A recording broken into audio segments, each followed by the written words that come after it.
Hello. I wanted to try to talk about how I would teach polynomial long division if I were in the classroom. And so I have attached my notes that I would use, as well as I'm making a video for you.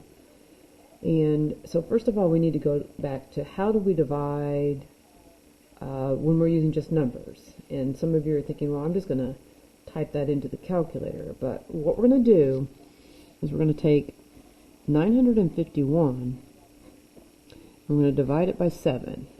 So what you do when you're dividing here is you ask yourselves, well, how many times does 7 go into 9? Well, it goes in there once. And we're going to write that 7 down. 1 times 7 is 7. And then we're going to subtract the 7. So 9 minus 7 is 2. And then we're going to bring down the 5. And then we ask ourselves, well, how many times does 7 go into 25? Well, 7 times 3 is 21. And once again, we're going to subtract. And we get 4. And then we're going to bring down that 1. And we ask ourselves, well, how many times does 7 go into 41? Well, it's 5 times. 7 times 5 is 35, and we subtract, and I'm running out of space here. But what you can see is 11 minus 5 is 6. And our remainder is 6. And your elementary teacher might have taught you to use R6, but technically this is 135 and 6/7. The 6 is the remainder over what we're dividing by, the 7. And then off to the side here it says, is 7 a factor of 951? Well, no, because there is a remainder.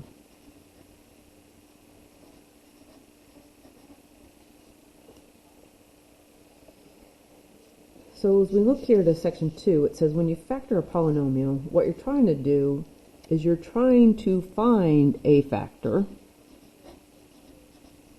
of the polynomial that gives you a quotient, the answer to a division problem, the other factor, with a remainder of 0. So the thing is, this suggests that being able to divide one polynomial by another could help you factor polynomials. So we just did a review of factoring in our last Admentum unit. So in polynomial long division, the thing is, you have to write the terms in order of degree. That means the highest degree term first, the next highest degree term, the next highest degree term, and then, in other words, what that means is that you're writing this everything in standard form.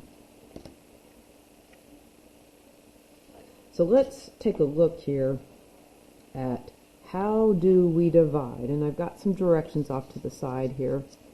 And hopefully I've left myself enough space. But it says we're going to divide 4x squared plus 23x minus 16 by x plus 5. So the first thing that we're going to do is we're going to take the highest degree term, which is 4x squared. We're going to divide it by x. So 4x squared divided by x. And I'd like to write it off to the side, but by the way, some of you who aren't very good with exponents, you might do that. 4x squared divided by x means 4x. And Admentum, it writes the 4x over here. I just write it right here. It doesn't really make any difference. And then what we're going to do, we're going to take 4x times x, which is 4x squared, and 4x times 5. It's positive 4x times positive 5. Which is positive 20x. And then what's going to happen is we're going to change both signs. So I tried to put that in green. It doesn't show up very well. I'll try purple next time.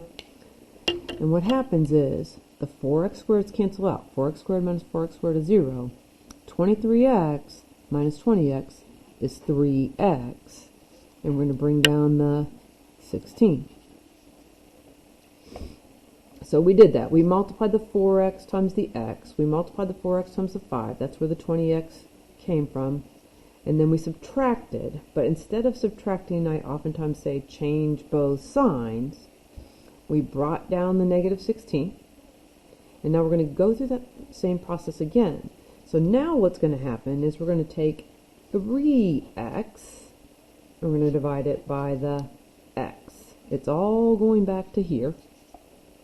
3x divided by x is 3. It's positive 3x divided by x, which is positive 3. And then we're going to multiply. 3 times x is 3x. 3 times 5 is 15. It was positive 3 times positive 5. And then what's going to happen is we're going to subtract, but instead of subtracting, I'm going to say change both signs, and still that didn't show up very well. But what happens here when we subtract is that the 3x's cancel out, and then we get negative 16 plus a negative 15, which is negative 31. So our quotient and the remainder. The quotient is 4x plus 3, then our remainder is minus 31, and then we're going to put it over what we divided by, which is the x plus 5. Now, to finish this front side of the notes, what happens here, if we look down here, it says the expression x minus a is a factor of the polynomial if and only if the value a is a 0, a root, an answer of the related polynomial function. So, in other words, if x plus 2 is a factor of this function, f of x equals x cubed minus 3x squared minus 4x plus 12, then you should be able to plug in x equals negative 2 and get a value of 0 for your answer. So in the above example, x plus 5,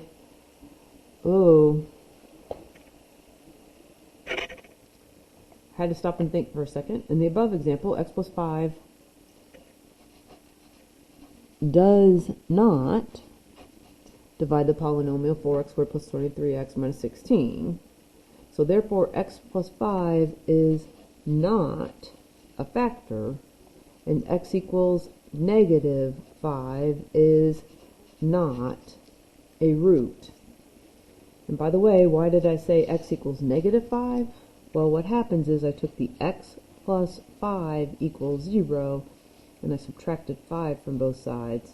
And even though I've run out of space there, what happens is when we subtract that, we get x equals negative 5. So in other words, if I plug negative 5 back into the 4x squared plus 23x minus 16, I want the answer to be 0 if x plus 5 is a factor, but it will not be.